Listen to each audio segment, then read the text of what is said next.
मला तुम्ही शिकू नका बरं का.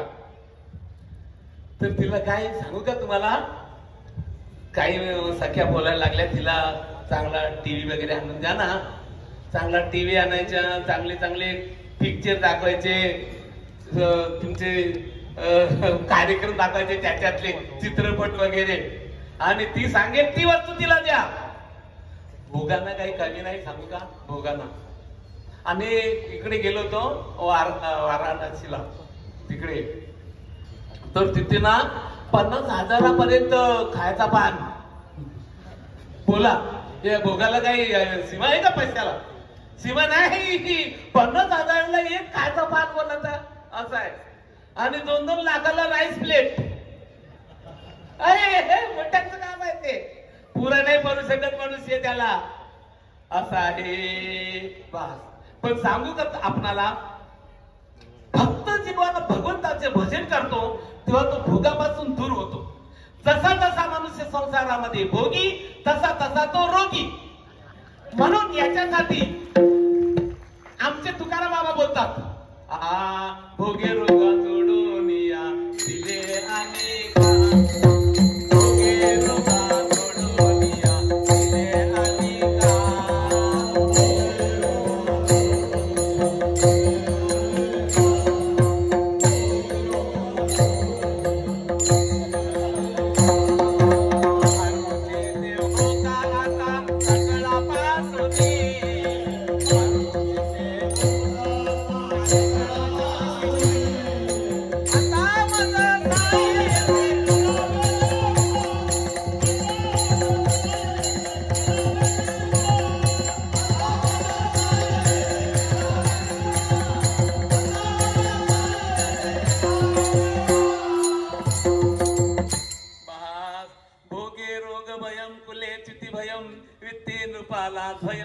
शास्त्रे वाद भयम गुणे खल भयम काया कृतांतान भयम मौने दैन्य भयम बले रिपु भयम रूपम जरायाम भयम सर्वे वस्तु भयान्विता भूमिनाम वैराग्यम एवम अभयम.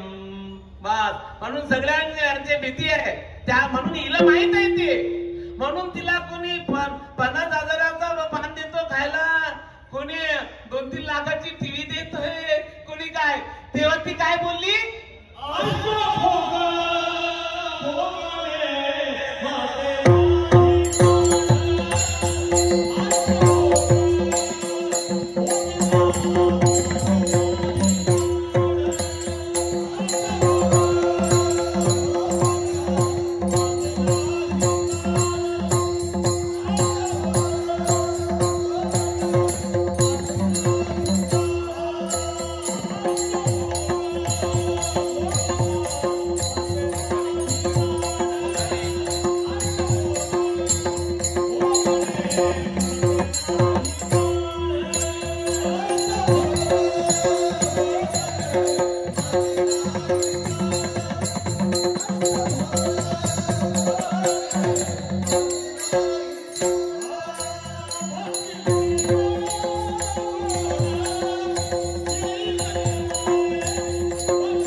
तुमची 50,000ची पानपट्टी पण मला नको, आणि करोडो रुपयाची साधी पण मला नको आणि चांगली चांगली टेस्टी खायला पण नको.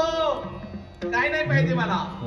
हे भोगे दुखाला कारण होणारी असल्यामुळं याची जाणीव मला माहित आहे, जाणीव आहे मला, आणि म्हणून मला ते नको पाहिजे. अष्टभोग भोगणे माते नाही जाण, भक्ती प्रेम गोड लिहिले माये.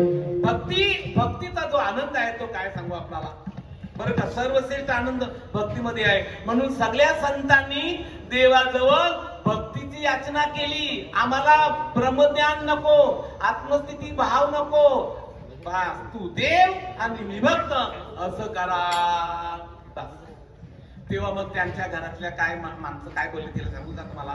बस झालं आता तुझं ध्यानपण आम्हाला कळलं. 12 बयान सांगतेस मग आम्हाला तू. बस आमचं म्हणणं असं आहे की त्याचं नातं तोडून टाक. बस एकदम नातं तोडलंच पाहिजे असे हक्काने बोलले. तेव्हा तिने फार चांगलं उत्तर दिलं. काय उत्तर दिलं बोलता का तुम्ही. बाप हा बोला. बाप रखुमा